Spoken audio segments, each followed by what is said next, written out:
ఆంధ్రప్రదేశ్లో రాజ్యసభ ఉప ఎన్నికల సందడి ప్రారంభమైంది. వైసీపీ సభ్యులు మోపిదేవి వెంకటరమణ, బీదా మస్తాన్రావు, ఆర్ కృష్ణయ్యల రాజీనామాలతో ఖాళీ అయిన 3 స్థానాలకు ఎన్నికలు నిర్వహించేందుకు కేంద్ర ఎన్నికల సంఘం మంగళవారం షెడ్యూల్ రిలీజ్ చేసింది.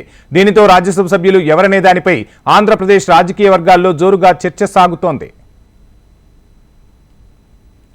తెలుగుదేశం పార్టీ అధికారంలోకి వచ్చిన 100 రోజుల్లో 3 వైసీపీ సభ్యులు రాజీనామా చేయడంతో ఆయా స్థానాలకు ఖాళీలు ఏర్పడ్డాయి. తిరిగి పొందే సంఖ్య వైసీపీకి లేకపోవడంతో ఆ 3ంటిని కైవసం చేసుకునేందుకు కూటమి సర్కార్ సిద్ధమైంది. ఆ 3ంటిలో ఒకటి ఇప్పటికే తెలుగుదేశం పార్టీకి రిజర్వ్ అయింది. వైసీపీ రాజ్యసభ సభ్యుడిగా ఉన్న బీదా మస్తాన్రావు వైసీపీకి రాజ్యసభకు రాజీనామా చేయడంతో ఏర్పడ్డ ఖాళీని తిరిగి తానే తెలుగుదేశం పార్టీ నుంచి పెద్దల సభకు వెళ్లబోతున్నట్టుగా తెలుస్తోంది.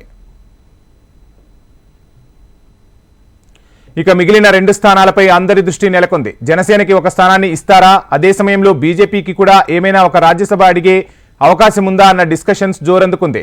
జనసేన నుంచి ఒకరికి ఇచ్చే అవకాశం ఉన్నట్లు సమాచారం. అయితే గత ఎన్నికల్లో సీఎం రమేష్ కోసం అనకాపల్లి లోక్సభ స్థానాన్ని త్యాగం చేసిన నాగబాబుకు రాజ్యసభ అవకాశం ఇస్తారన్న ఊహాగానాలు వినిపిస్తున్నాయి. లేదంటే ఇది కేవలం ఉప ఎన్నిక మాత్రమే కాబట్టి పూర్తిస్థాయి పదవీకాలం ఉండనందు కనుక మరో అభ్యర్థికి ఇచ్చే అవకాశం ఉన్నట్లు సమాచారం.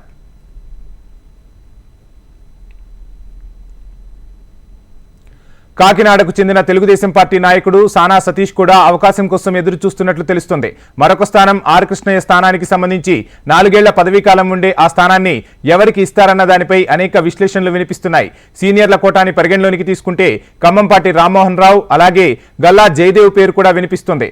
అదే సమయంలో రాజంపేట నుంచి బీజేపీ ఎంపీగా పోటీ చేసి ఓటమి పాలైన మాజీ ముఖ్యమంత్రి నల్లారి కిరణ్ కుమార్ రెడ్డి పేరు కూడా వినిపిస్తోంది.